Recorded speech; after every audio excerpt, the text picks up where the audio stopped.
Hoje eu vou falar sobre amargura. Pessoas amargas e o que pode, causar em nós esse tipo de atitude. Vamos lá. Êxodo capítulo 15, versículo 22 até o 26. Vai dizer assim a palavra do Senhor. Depois disso, Moisés fez Israel partir do mar e eles foram para o deserto de Sur. Caminharam 3 dias no deserto e não acharam água. Chegaram a Mara. Não podiam beber as suas águas, pois eram amargas. Por isso, o lugar foi chamado Mara. E o povo murmurou contra Moisés, dizendo: o que vamos beber? Então, Moisés clamou ao Senhor, e o Senhor mostrou-lhe um graveto, ou dependendo da versão, um madeiro, um arbusto. E Moisés lançou na água, que se tornou doce. Ali, Deus lhe deu o estatuto e uma norma, e ali os provou. Olha, mais uma vez, Deus provando o seu próprio povo. Verso 26. Dizendo: se ouvires atentamente a minha voz, a voz do Senhor teu Deus, e fizerdes o que é correto aos seus olhos, e deres ouvidos aos seus mandamentos, e guardares todos os seus estatutos, não enviarei contra ti nenhuma das doenças que enviei contra os egípcios, pois eu sou o Senhor que te sara. Até aí tá bom, olha para cá. Lembra que qual é o contexto do livro de Êxodo? Êxodo, a palavra de fato significa saída, né? É a saída do povo do Egito, da escravidão, rumo à terra prometida, a Canaã. E vocês lembram? Desde o primeiro capítulo, é impressionante a quantidade de milagres, de fatos sobrenaturais que Deus faz na vida do seu próprio povo. Já começa com Moisés, ali no capítulo 2, nascendo. As parteiras foram ordenadas a matar as crianças e elas não obedecem. Ele se salva. Sua irmã vai lá, conversa com a filha de Faraó e diz: tem uma moça boa aí para cuidar desse bebezinho que vocês acharam no rio. E era a mãe dele mesmo. E depois nós vemos o mar se abrindo. Eu fico imaginando, toda vez que eu leio esse texto, gente, imagina, né, uma parede desse lado e o povo passando no meio. O povo depois tem fome e Deus envia comida via passarinho trazendo no bico. Pensa que delivery é invenção moderna? Não é. Já tinha lá atrás. Comida no bico. O povo tem sede. O homem de Deus toca na rocha e da rocha sai água. O povo vê 10 pragas atingirem os vizinhos, os egípcios, mas nenhuma atingi-los. E diante de tantos esses feitos, esses milagres incríveis, provas incontestáveis do cuidado de Deus, o povo murmura, o povo reclama, vive amargurado. É impressionante. Veja, Israel, quando eles saem do Egito, da escravidão, e eles vão rumo a Canaã natural, aquele lugar, aquela terra a qual Deus havia prometido a eles, aquilo é apenas aquilo foi de fato literal, real, mas é uma analogia da nossa vida aqui. Nós estamos de fato peregrinando nesse Egito aqui, que é o mundo, rumo a Canaã celestial. Assim é a nossa vida. E assim como aquelas pessoas passaram inúmeras dificuldades neste percurso Egito-Canaã, assim acontece conosco também. Enquanto estivermos peregrinando aqui nesta terra, não espere que tudo dê certo, que nenhum mal venha sobre nós, que aflições não batam a nossa porta, que a enfermidade não nos alcance, que o luto não chegue à nossa família. Vai chegar. Eles tiveram inúmeras dificuldades e assim é a vida. Nem tudo foi flores para esse povo, e da mesma forma acontece conosco. E eu sei que há algumas situações que acontecem conosco que, de fato, nos amargam, nos deixam entristecidos, emburrados, chateados com a situação e com todo mundo. Dificilmente você vai estar com um problema no seu casamento e vai conseguir trabalhar com a mente boa. Porque uma coisa afeta a outra. Ou imagina, você está vindo para a igreja, você acaba de ter uma DR lá com a sua esposa no carro, discutir a relação, quebrando o pau, para ficar mais fácil, né? Você quebra o pau no carro. Deus, irmãos, chega aqui, rapaz, você não ganhou, não. Vai, Senhor, ai, meu Deus. Essa é a vida. Essa é a vida. Daí dificuldades no casamento. Às vezes está com problema na família, com enfermidade. Há situações cotidianas que, querendo ou não, nos entristecem. Desemprego. Quem que fica feliz com desemprego? Esquerdista, né? Mas, via de regra, não tem como. A pessoa está desempregada e fica feliz. A pessoa acaba de ter uma decepção, uma frustração com pessoas, saudades de algum parente que foi embora, que mora longe, que morreu. Como se isso não fosse bastante, ainda tem pessoas que, por qualquer coisinha, mas faz um mimimi danado, se magoa, fica bravo. Como se já não bastasse as circunstâncias da vida que vêm de encontro a gente. Daí, se nós nos apegarmos a coisinhas pequenas, para ficarmos chateados, gente, não vivemos. Não tem como prosseguirmos. Aí você fica chateado porque, olha, estava passando no centro, o pastor não me viu. Mas eu tenho obrigação de te ver. Você acha que você é o sol que ilumina Pindamonhangaba, que onde você estiver, as pessoas são obrigadas a te notar. Aí qualquer coisinha, fica, Belém, nunca mais cuide bem, pelo amor de Deus. Por que eu digo isso? Quantas infantilidades, por vezes, nós vemos diante de nós, na igreja. Já teve pessoas que saíram da igreja, sabe por quê? Porque na hora que eles chegaram, nós estávamos ensaiando louvor aqui, e eu não consegui cumprimentar, eu estava cantando. Mas depois acabou, como eu sempre faço, guardo os instrumentos, vou lá, cumprimento todo mundo. Agora não adianta. Ele cumprimentou na hora que eu cheguei. Irmão, mas estava ensaiando, E ficou bravo, foi embora no meio da pregação. Depois eu fui à casa da pessoa, fulano, sai aí, não vou. Não saiu. Gente, vocês tá vendo? Pastor tem que ter um auxílio periculosidade da cabeça, do cérebro, ficar louco. Gente, quanta coisinha, quanta bobeira. Olha outro exemplo. A pessoa ficou chateada porque eu não curti a foto do aniversário dela no Instagram. Gente, eu tenho mais o que fazer da vida. O tanto de coisa que passa, tem que ver você. É claro, né? Sempre eu vejo, faço uma forcinha ali. Mas a gente não é obrigado. Então, consegue ver? Além das circunstâncias que de fato são graves, que nos amarguram, se nós ficarmos nos apegando a picuinhas, a coisinhas pequenas, a gente vai viver amargo.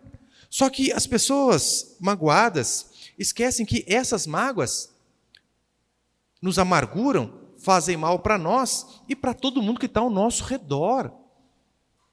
Porque pessoas amarguradas têm um poder enorme de influenciar quem está do lado. No trabalho, já aconteceu isso com você? Você está lá, cara, a pessoa não dá nem bom dia. Fica a cara feia lá. Daí você fica, às vezes, um tempo do lado da pessoa, você fica triste, você fica amargurado, você fica angustiado também. Eu sei que pessoas erram conosco. Você sabia que na igreja também pessoas erram com você? Senão, profeta da revelação, erram. Se não erraram, vão errar com você. Agora eu pergunto, muitos fazem o quê? Diante do erro. Esse é o pastor ainda, daí que é o motivo para sair da igreja. O erro do pastor, dos irmãos é uma coisa, pega e fica bravo. E às vezes não vai nem para outra igreja, desiste de Deus. Desiludido com a igreja. Acontece isso em relação à medicina. Se você vai ao médico e você tem um plano de saúde igual eu tenho, o SUS, você sabe que o atendimento não é dos melhores. Aí então, às vezes, você vê lá um médico picareta, até, claro, no particular tem também. Uma vez passou uma matéria no Fantástico sobre a máfia das próteses. Médicos inteligentes, cheios de dinheiro, que operavam pessoas sem necessidade para ganhar comissão em cima de prótese. Olha o absurdo. Você abrir alguém sem necessidade, simplesmente por conta de comissão. Aí então, diante de alguns médicos pilantras, sem vergonhas e picaretas como esses, o que você faz? Não acredito mais na medicina. Estou com um problema. Estou com uma dor no peito. Pega a faquinha de pão aí. Vou ver o que está acontecendo aqui dentro. É isso que você faz? Claro que não. Você procura bons médicos. Mas você reparou que em relação à igreja, por vezes, não fazemos isso? Às vezes o irmão erra, fulano erra, a irmã erra, o pastor erra. Ninguém mais presta. Igreja nenhuma presta, nem Deus acaba prestando. Mas não é assim que devemos agir. É por isso que, se você for olhar para pessoas, para analisar a igreja ao qual você congrega, você não fica em lugar nenhum. Nenhum. Porque todas têm falhas. E se um dia você encontrar uma igreja perfeita, o que você não vai achar, O dia que você encontrar, não se torne membro dela, porque a partir do momento que você estiver ali, ela vai deixar de ser perfeita, porque você não é. Só que as pessoas não entendem. Eu sei que existem erros e erros. Ora, mas via de regra, a maioria, dá para tolerar, dá para tolerar. Pessoas amarguradas são difíceis de se relacionar. É tão certo? Conseguiu pôr ali, Samuel? Abriu. Ô, Robson, empresta a internet para ele ali, por favor, que o meu celular está usando aqui. Só para ele pôr. Olha para cá. 1 Samuel, capítulo 30, versículo 6. Olha o que a palavra do Senhor vai dizer. Davi muito se angustiou pelo povo, pois falava de apedrejá-lo, porque todos estavam em amargura, cada um por causa de seus filhos e de suas filhas. Porém, Davi se reanimou no Senhor, seu Deus. Eu sei que, ouvindo isso aqui, você pode dizer assim, pastor, mas você não sabe o que eu passei, o senhor não sabe da minha história. Eu não estou menosprezando de jeito nenhum o sofrimento que cada um teve aqui, sei lá, infância, adolescência, vida adulta. Eu não sei o que aconteceu com você, para você ser uma pessoa amarga, mas eu sei o que aconteceu com Davi. E olha o que aconteceu com Davi. Davi, ele pega os seus soldados e sai para guerrear. Nisso, ele deixa esposa, filhas e vai. No que ele sai, parte do exército inimigo vem, sequestra esposas, filhos e filhas, taca fogo na cidade, e Davi chega e vê aquele lugar desolado, sem família, sem mulher, sem ninguém, pegando fogo. Junta-se a isso, o exército de Davi e seus amigos queriam matá-lo, dizendo que a culpa era dele. Como assim? Está vendo? Saímos para guerrear com o Senhor e olha o que aconteceu com nossas famílias, porque eles também perderam a família deles. Isso aí é motivo de angústia, muita tristeza. A Bíblia vai dizer que Davi, diante de uma situação que nós não conseguimos nem mensurar a dificuldade, diz a Bíblia que Davi se reanimou no Senhor. Portanto, não é porque nós tivemos inúmeras dificuldades e tribulações no nosso passado que vamos ser amargos no presente. E se eu pudesse dar apenas um diagnóstico do porquê pessoas vivem ranzinhas, amarguradas e não se relacionam bem com os outros, sabe qual eu daria? Pecado. Pecado. O pecado faz com que você seja amargo. Torna as pessoas desse jeito. Conseguiu pôr ali, Samuel? Põe próximo, por favor. Hebreus, capítulo 12, versículo 15. Olha o que o autor vai dizer. Cuidado para que ninguém se abstenha da graça de Deus, que nenhuma raiz de amargura brotando vos perturbe, e muitos sejam contaminados por meio dela. Primeiro ele diz, né? Cuidado para que ninguém se abstenha da graça de Deus, e que nenhuma raiz de amargura brotando. Olha a analogia, a comparação que ele faz é fantástica. Sabe aquela semente pequenininha que começa a sair pequenas raízes e de repente começa a crescer e vira algo enorme? Ele diz que a amargura é desse jeito. E ela apenas não destrói você, mas consegue destruir, contaminar as outras pessoas que estão ali, porque é isso que o pecado faz. O pecado nos atinge e o pecado atinge quem está ao nosso lado. Atinge todo mundo. Todo pecado desumaniza o ser humano. Qualquer um deles. Veja, caso da prostituição. Homens que saem com garotas de programa. Se esses homens, eles veem mulheres apenas como objetos de seu prazer, não devemos ser ingênuos, achando que quando ele tiver a sua esposa, que ele vai tratá-la bem. Se ele vê apenas a mulher como um instrumento. Mas não apenas isso, em relação ao dinheiro é a mesma coisa. Eu sempre digo aqui, o dinheiro, na perspectiva bíblica e correta, é bênção. Só que qual que é o problema? O problema é que muitos endeusam o dinheiro, fazem do dinheiro o seu Deus, como se fosse uma divindade, exatamente como Jesus diz. Daí passa a ser um problema. Daí por conta de dinheiro não pode ir ao culto, por conta de dinheiro não pode ir às comunhões, por conta de dinheiro não pode estar junto com as pessoas, porque tem que trabalhar. De segunda a segunda, esquece até o princípio de um dia semanal de folga, por conta de dinheiro. Eu tenho que trabalhar porque eu preciso dar um futuro para os meus filhos. Daí você esquece os filhos, eles crescem e você não vê infância nem futuro. É pecado. É assim que acontece.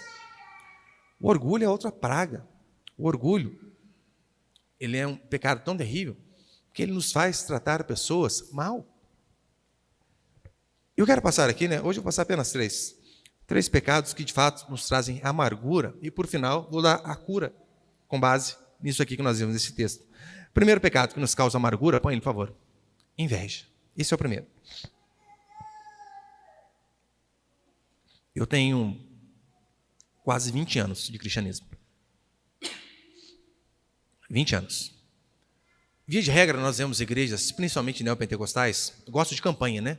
Campanha da libertação, campanha disso, campanha daquilo. Campanha da quebra de inveja. Quando fazíamos programação na rádio, tinha aos montes. Só que você percebeu que a campanha da quebra de inveja é sempre da inveja que os outros têm de você? Não é a sua inveja que é para quebrar, é da inveja que os outros têm de você. E eu perguntei, o que muitos têm? Nada. Tem uma casa que não tem reboco por fora. Celular Samsung. Nada contra Samsung, não. Nada contra. Tem nada. Mas tem que ir à campanha, porque pessoas têm inveja de mim. Sou a luz do mundo, onde já se viu? E nesses quase 20 anos que eu tenho de cristianismo, pessoas já chegaram diante de mim para confessar os pecados mais absurdos que você possa imaginar. Coisas de ouvir, ai meu Deus, que coisa séria. Os mais absurdos possíveis. Mas em 20 anos de igreja, 8 de pastor, nunca até hoje, neste momento, você pode quebrar esse paradigma aqui depois do culto, se você quiser, mas nunca até hoje, ninguém chegou para mim e disse, pastor, tem um pecado, tenho que confessar, quero que você ore para mim, o que é? Sou invejoso. Nunca. Porque confessar a inveja é automaticamente confessar que o outro é melhor do que eu, que o outro chegou onde eu não cheguei, que ele é mais esperto, mais inteligente, e até em oração, fala se não é difícil orar, Senhor, me livre da inveja. Até na oração é difícil, quanto mais confessar publicamente, é terrível. Eu acho que estávamos aqui um dia no pequeno grupo, falando sobre inveja, né? Daí eu comecei, nossa, eu tinha inveja de fulano, ciclano, beltrano. Eu percebi que só eu falei de inveja. Falei, gente, esses irmãos aí estão tudo anjo. Só eu? Como assim? Porque é vergonhoso. Eu já teve vezes de pessoas dizerem assim, pastor, que você vai conhecer minha casa nova que eu construí? Deu entrar, sem exagero. Eu entrar orando, falei, Senhor. Ai, Senhor. Esse coração maligno, invejoso, me livra. Meu sonho era ter uma casa desse tamanho, fulano tem. Só que é feio falar, né? Uma das estratégias que eu costumo usar quando a inveja brota é orar abençoando a pessoa. Deus, se o Senhor deu condição, abençoa mais. Multiplica para que a pessoa avance. Só que é complicado confessar esse tipo de coisa. Porque a inveja, ela nos amarga. Saul, diz a Escritura, que gostava de Davi. Tinha até uma certa amizade ali, até que as pessoas começaram a cantar uma musiquinha para Davi. O povo também, né? O povo gosta de jogar lenha na fogueira, né? O povo é dose. As irmãs fizeram uma musiquinha, dizendo assim, Saul matou seus milhares, mas Davi matou 10 milhares. Eu acho que eu coloquei texto. Põe, Nicão, por favor. 1 Samuel, capítulo 18. Olha o que vai dizer. Depois dessa musiquinha aí, do demônio, beijinho no ombro da época aí.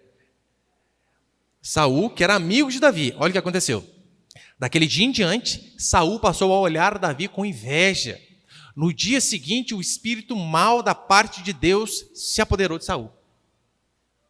Logo após ter inveja. Provérbios, põe ele, por favor, filho.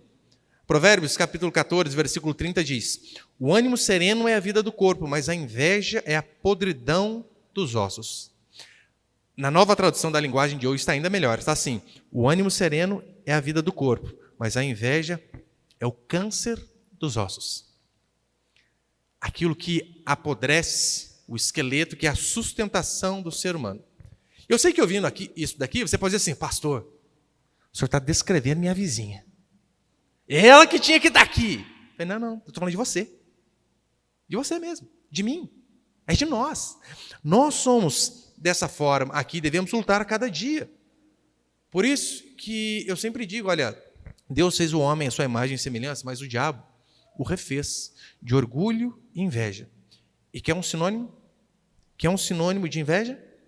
Ingratidão. Pessoas ingratas sempre serão invejosas. Sempre. Pessoas que não se contentam com aquilo que têm, que não conseguem ser felizes com aquilo que possuem, porque sempre olham o outro que tem mais, e você sempre vai achar alguém que tem mais. E se você fica nessa comparação aí, você vai viver frustrado. Mas é terrível, a inveja é algo terrível. Eclesiastes capítulo 4, versículo 4. Então, vi que todo o trabalho e toda destreza em obras provém da inveja do homem contra o seu próximo. Vi que todo o trabalho e destreza em obras provém da inveja do homem contra o seu próximo.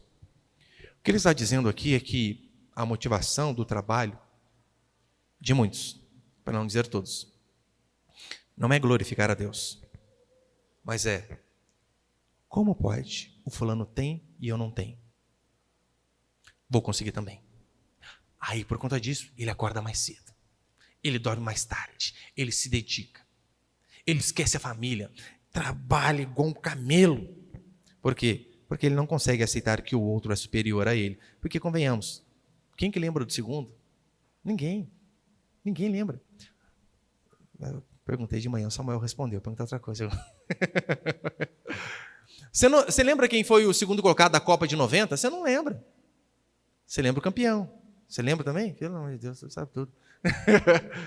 Porque ninguém lembra. Eu sempre digo, sabe quem é o segundo? O segundo colocado é o primeiro dos derrotados. Ninguém sabe quem é. Medalhista de prata na Olimpíada. Ninguém sabe. A inveja, de fato, mata. Já ouviu aquele estado? A inveja mata? Mata mesmo, mata mesmo. Por que você acha que, às vezes, você quer ir para a academia? Irmã, será que às vezes é por saúde? Ou é porque a fulana lá do trabalho, a Rosicreia, sei das contas lá, tem o corpo que você não tem? Daí você se mata para ter, onde já se viu. E não conseguimos ver que muitas das nossas atitudes são motivadas por inveja. Os fariseus, movidos por inveja, perseguiram Paulo e mataram a Jesus Cristo. Movidos por inveja. E adultos são infelizes porque eles não conseguem as coisas. E se alguém consegue aquilo que ele queria, pronto, acaba a vida dele. Por isso devemos lutar constantemente contra isso. E eu e você somos assim. Todos. Alguns mais, outros menos. É verdade, mas todos são assim. Quer uma prova? Nossa igreja só tem pobre, né? Não tem nem que Deus envie os ricos ou enriqueça você. Mas só tem pobre. Aí, você está assistindo na TV, você vê lá. O ricão casou e separou em um mês. Automaticamente, quase bate uma felicidade na gente, né? Tá vendo? Dinheiro não é tudo. O que adianta? O que adianta ter tanto dinheiro? Tá eu aqui, ó. A tampa e a panela, mais 20 e tantos anos. Aí você não consegue ver a sua inveja que você está do outro. Né? Aquele sorrisinho maligno. Ufa, até que enfim uma coisa ruim aconteceu. Inveja, inveja. Ai, pastor, eu sou simples, não tenho grandes aspirações. Mas você tem inveja. Claro que tem, todos nós temos. Um exemplo bem básico. Seu filho está estudando a vida inteira para passar em um concurso público. Um ITA da vida. Vamos colocar um concurso, né? Bem difícil. Seu filho faz 5 anos que está estudando para o ITA. De repente, você descobre que o filho da sua vizinha faz 6 meses de cursinho pré-vestibular. E o menino passa. Na mesma prova que o seu não passou. E ela dá uma ligadinha para você, ou manda uma mensagem no WhatsApp dizendo: fulano, queria convidar você para vir aqui em casa essa semana, porque nós vamos fazer um churrasco aqui, comemorando meu filho ter passado no ITA. Você vem, eu duvido que você ia. Você vai dizer: não, eu vou estar gripado, não vai dar para ir. Por quê? Mas calma aí, era o sonho dele. E o fulano conseguiu, e às vezes com menos esforço. Por quê? Porque provavelmente é mais inteligente, é mais dedicado. Inveja é algo terrível. Provérbios, capítulo 27, versículo 4. Cruel é o furor, impetuosa a ira. Mas quem pode resistir à inveja? Muitos resistem. A tentação de passar a mão no dinheiro, tentações sexuais, prazeres, ira. Mas a inveja é terrível. Portanto, se sua felicidade ela é comparativa, você sempre vai viver frustrado, invejoso e amargo. Segundo pecado que nos causa amargura, falta de perdão. Põe ali 2 Coríntios capítulo 2, versículo 11. Olha o que Paulo vai dizer. A quem perdoais alguma coisa, também eu perdoo, para que Satanás não alcance vantagem sobre nós, pois não lhe ignoramos os desígnios. Olha o que Paulo diz. Perdoem, para que Satanás não vos alcance. Eu sei que há aí, os extremos, que seria basicamente o seguinte: o extremo direito, diabo não age, não acredita nele. E há um outro extremo de que tudo é o diabo. Menino resfriado, Satanás. Não é. Às vezes é o ar-condicionado da igreja muito frio. Às vezes tomou banho quente e saiu no gelado. Então não podemos ir para esses extremos. Tudo é o diabo e nada é o diabo. Não podemos ir para esses extremos. Mas é de fato. Algo que acontece é ele agir. E às vezes atrapalhando a vida do crente. É o que Paulo está dizendo. Nós não ignoramos os desígnios dele. Outra vez, Paulo vai dizer assim, olha, queridos, eu até quis ir até vós, mas o diabo embarrou a porta. Gente, se o diabo pôde barrar a porta de Paulo, apóstolo, e eu e você? Claro que pode. A falta de perdão, ela é um pecado terrível que vai nos amargar e vai fazer com que o diabo venha agir ainda mais sobre nossas vidas. E a tendência, se você não perdoa o erro das pessoas, aquilo que cometem contra você, é você ficar a cada dia mais amargo, rancoroso, rabugento e negativo. Por isso a importância de aprender a resolver as coisas. Só que o que acontece é mais ou menos o seguinte: você estava passando na rua, de repente tinha uma árvore com espinho e um espinho foi e ficou no seu ombro. E você não percebe, ou finge que não percebeu, deixa aquele espinho, ele começa a inflamar e você vem para a igreja, você vai para a sua casa, você vai para o seu trabalho. E como você convive com pessoas, vira e mexe, passa alguém daquela esbarradinha no seu ombro. E o fulano esbarra, você fica bravo com o fulano. Oh, presta atenção, fica me machucando. E passa o pai, e passa a mãe, e passa o irmão da igreja, e passa o patrão, todo mundo que passa esbarra, você fica bravo com a pessoa. O problema está na pessoa? Não. O problema está no espinho que você não curou. Olha a importância de você resolver as coisas. Aí as pessoas, por vezes, têm mágoa lá de trás. E às vezes coisas sérias. Pai, mãe, padrasto. Na infância aconteceu alguma coisa. Só que se a pessoa não trata aquilo lá, o que acontece? Todos que passam na vida dela, ela vai reclamar que fez alguma coisa, que a chateou, mas a amargura vem de trás. Vem lá do passado. Portanto, não tratar as feridas faz com que a gente fique a cada vez mais rancoroso. Sempre. É por isso que aquele princípio de Mateus 18 é fantástico. Lembra? Se teu irmão pecar contra ti, vai conversar entre ti e ele só. Se te ouvir, ganhaste teu irmão. Olha qual é o objetivo. Se te ouvir, ganhaste teu irmão. Ou seja, diante de uma celeuma, diante de uma discussão, de qualquer coisa, o objetivo, pelo menos entre cristãos, é você ir conversar para ganhar o irmão. E não do irmão. Porque se você ganha do irmão, vendo quem está com a razão, alguém perde. Para um ganhar, alguém perde. Por isso o princípio é, se alguém pecar contra você, vai e conversa entre ti e ele só. Só que eu pergunto, é isso que os cristãos fazem hoje? Não. Fulano erra com você. O que muitos fazem? Vai para os stories. Aí batizado, vai para o Facebook e põe lá. Dor de barriga não dá uma vez só. E põe assim direta, né? O povo tem que interpretar. De certos amigos eu quero distância. Gente, qual que é o princípio cristão? Se teu irmão pecar contra ti, vai e conversa. Sabe por quê? Por vezes as pessoas nem sabem que você está chateado com ela. E você está todo bravo. Ontem nós estávamos em Guará, e eu cheguei lá, a gente estava no café, tomando um café lá, e o irmão chegou para mim, pastor, está bravo comigo? Eu falei, não, por quê? Não respondeu a minha mensagem. Eu falei, você mandou? Na hora abriu o celular e falei, irmão, tá vendo? Está verdinho aqui ainda, nem ouvi o que você falou. E ele já estava bravo, achando que eu estava com raiva dele. Eu falei, não. É por isso o princípio de perguntar. Ó, fulano parece chateado comigo. Vai e pergunta, fulano, aconteceu alguma coisa? Você está bravo com alguma coisa? Aconteceu alguma coisa lá? O que está acontecendo? Se teu irmão pecar contra ti, vai e conversa.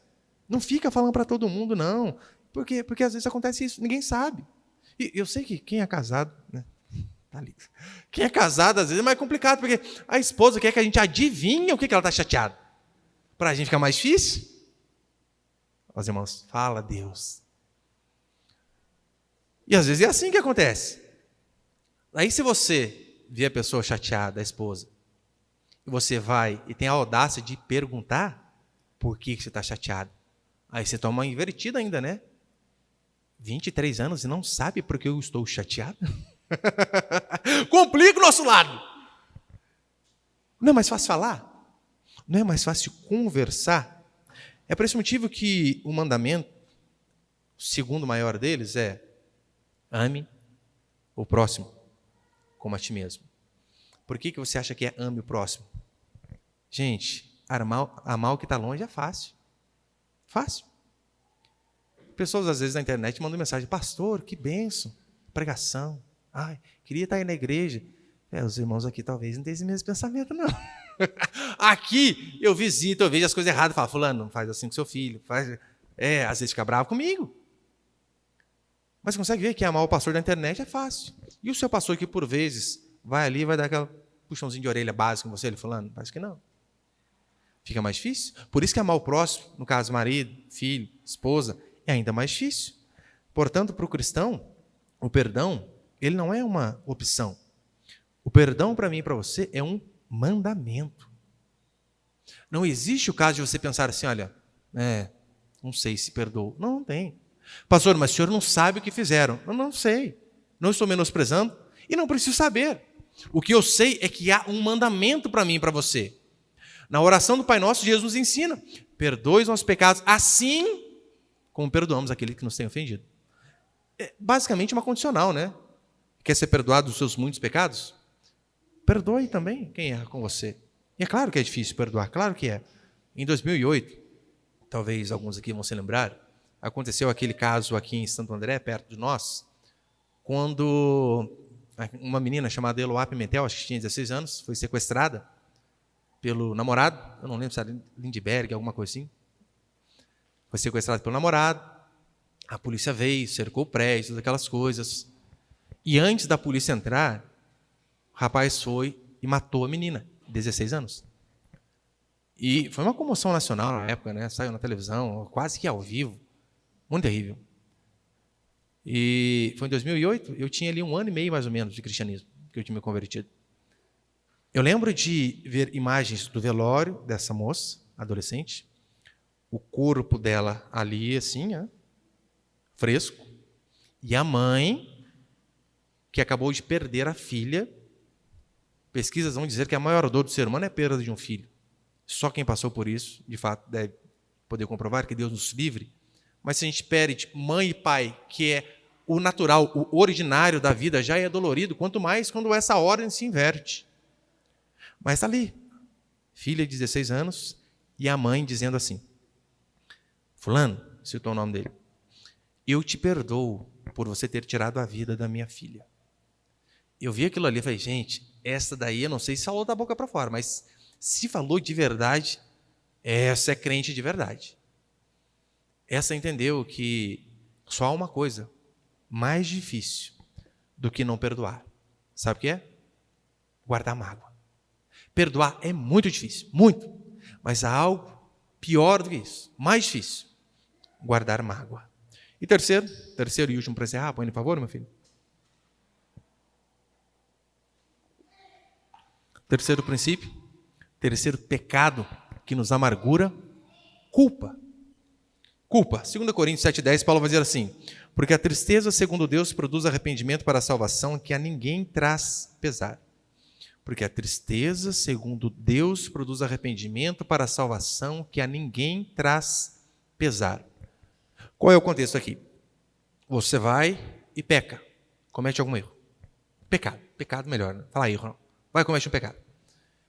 E se você é um cristão de verdade, a tendência é, diante do pecado, você se entristecer por conta do pecado cometido contra Deus, contra o Deus que te salvou. E essa primeira tristeza, diz Paulo, é de Deus. É para que você, de fato, se arrependa e mude. Aí então, você confessa o seu pecado, você se arrepende, você diz, Senhor, eu quero fazer diferente, me dá outra chance. E você acredita no perdão de Deus, porque é isso que a Bíblia diz, que quando nós confessamos nossos pecados, Ele nos perdoa. Só que você confessa o pecado e passa um pouquinho, você continua triste, angustiado.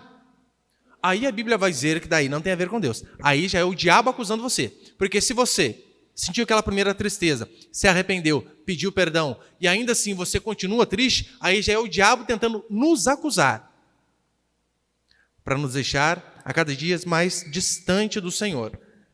Foi isso que aconteceu basicamente com Judas. Judas, ele provavelmente sentiu remorso, tanto é que ele devolve as moedas, você lembra? Devolve não, né? Joga. Remorso não quer dizer que a pessoa se arrependeu. Por que eu digo isso? Judas, depois disso, se mata. E isso que a culpa faz. A culpa nos leva ao extremo. Vi uma vez uma entrevista de um membro da KKK, Ku Klux Klan, um grupo lá dos Estados Unidos. E um homem, ele foi acusado de ter matado um negro. Eles eram racistas. Só que ele foi julgado pelo tribunal e foi absolvido. 30 e tantos anos depois, se eu não me engano, 36. Ele, no leito de morte, chama a esposa e diz, amor, preciso te confessar algo. A esposa já ficou doida, né? Só tem outra família, só pode ser. É alguma coisa parecida com isso. E ele, antes de morrer, ele disse assim, lembra aquele negro que eu fui absolvido de ter matado? Eu matei. Os homens, os tribunais humanos me absolveram, mas eu matei. E ele ficou mais de 3 décadas aprisionado com a culpa. Como já disseram, né? Travesseiro mais macio é a consciência limpa. Era o que esse homem não tinha. Não tinha. A culpa levou Judas ao suicídio. A culpa fez com que Davi não repreendesse os seus filhos. E quando nós estamos em pecado, acontece isso. Nós ficamos culpados e a gente acaba olhando todo mundo diferente. A gente acha que todo mundo está olhando a gente torto. Mas não é. É o nosso pecado. É assim que acontece. Uma vez o irmão veio à igreja e estava fazendo uma besteira, vivendo pecado lá, e parou de vir. Eu fui visitar ele. Falei, irmão, o que aconteceu? Você sumiu. É, pastor, toda vez que eu vou no culto, todo mundo está me olhando torto. Eu falei, nossa, você é a luz que ilumina a igreja, né? Você acha que todo mundo repara em você? Uma que não tinha nem tantos amigos assim. Eu falei, não, rapaz, você não entendeu. Não é você. Não é as pessoas que estão te olhando torto. É você que está andando torto por conta do seu pecado. E por conta disso você vê problema com todo mundo. Vê problema com todos. Porque a culpa nos afasta das pessoas. A culpa nos afasta da fé. Nos afasta da igreja. A culpa nos afasta de Deus e de todos. Mas como nós lemos aqui o texto no início, há apenas uma única solução. Há uma única solução para que a nossa vida não seja uma vida amarga, rabugenta, com fardo da culpa pesando sobre nossas vidas. E quando eu digo isso, não importa o quão amargo tem sido a sua vida, o quão culpado você tem se sentido por conta dos pecados que talvez você tenha acumulado. Essas águas aqui de Mara, como diz Êxodo capítulo 15, eram irrecuperáveis a princípio. Mas você percebeu aqui o que acontece no texto? Acompanha comigo, versículo 25 novamente, por favor. Verso 25. Então Moisés clamou ao Senhor, e o Senhor mostrou-lhe um madeiro. E Moisés lançou na água, que se tornou doce. Algo simples. A água amarga, não tinha como as pessoas matarem a sede, e simplesmente ele pega um pedaço de madeira, joga um arbusto, um graveto, e milagrosamente a água passa a se tornar potável. Essa é a única solução para a nossa vida. Não um pedaço de árvore, mas a cruz do nosso Senhor Jesus Cristo. aquele madeiro apenas. Apenas Ele, a cruz do nosso Senhor, tem o poder de tirar todo o peso do pecado de nossas costas. Não há consultas psicológicas, não há terapias, não há bondades que você possa fazer que venha cobrir os seus pecados. Não existe isso. Por mais que talvez, dependendo do lugar que você estiver, as pessoas vão aconselhar, né? Você errou, não, faça coisas boas para compensar. Mentira! Resumidamente, aquele livro, né, do menino das pipas lá, esqueci o nome dele, né? Acho que o menino usava pipa, não lembro. Basicamente era isso. O rapaz, ele vê o seu amiguinho ser abusado na infância e ele não faz nada. O amiguinho dele é abusado e morto. Ele cresce com aquela culpa. E as pessoas diziam para ele, passou, vida que segue. E então, depois que ele está adulto e culpado pelo fato de não fazer nada pelo amiguinho dele, que foi abusado e morto, alguém chega nele e dá um conselho, diz assim, olha, lembra aquele fulano lá que morreu, seu amigo? Ele tem um parente. Faça o bem para o parente dele. E então você vai esquecer essa sua culpa. Porque é assim que muitos nos tratam. É assim que o mundo nos trata. Faça coisas boas para acabar com as coisas ruins que você fez. Com Deus não é assim. As nossas bondades, elas não cobrem os nossos pecados. A única coisa capaz, de fato, de cobrir multidão de pecado, como diz a Escritura, é o sangue do nosso Senhor Jesus Cristo. É você olhar para aquele madeiro, para a cruz e dizer, Senhor, tem misericórdia de mim. Só Jesus Cristo tem o poder de nos transformar de pessoas amargas, rabugentas, invejosas, culpadas, em servos de Deus. Só a cruz de Cristo. Portanto, ainda que você tenha tido uma vida difícil, ainda que tenham errado de forma absurda com você, lembre-se, não se faça de vítima. Não ache que você, nisso aqui, eu posso ficar chateado, porque olha o que aconteceu. Não, nem assim. Nem assim. O que você precisa fazer é, primeiro, reconhecer que você também peca. Todos nós fazemos isso. Só que, na maioria das vezes, nós falamos apenas do erro do outro em relação a gente. Mas não percebemos que nós erramos, e muito, com as outras pessoas também. Apenas uma solução. 1 João 3,9. Se confessarmos os nossos pecados, Ele, Jesus Cristo, é fiel e justo para nos perdoar os pecados e nos purificar de toda injustiça. Você tem sido culpado por conta de seus muitos pecados? A boa notícia para você é essa. Se confessar sua culpa, sua inveja, sua podridão, sua promiscuidade, qualquer pecado. Se confessarmos os nossos pecados, Ele é fiel e justo para nos perdoar e nos purificar de toda injustiça. E convenhamos, é difícil imaginar um cristão amargo lendo João 3,16. Crianças, você sabe, né? Crianças, às vezes, eles querem falar que nos amam e eles costumam usar as analogias, as comparações com base no mundinho deles. Pai, te amo desse tamanho. Já viu? Tadinho, o bracinho dele pequenininho. Pai, te amo do tamanho do Brasil. Já vi crianças dizendo, pai, eu te amo do tamanho do universo. Legal. Mas quando a Escritura vai falar do amor de Deus para nós, diz assim, e Deus amou o mundo, daí parece que dá uma bugada ali, né? Qual palavra que eu uso para comparar o tamanho? Universo, oceano. E não acha. Por isso uso tal. E Deus amou o mundo de tal maneira que entregou o seu próprio Filho em nosso favor.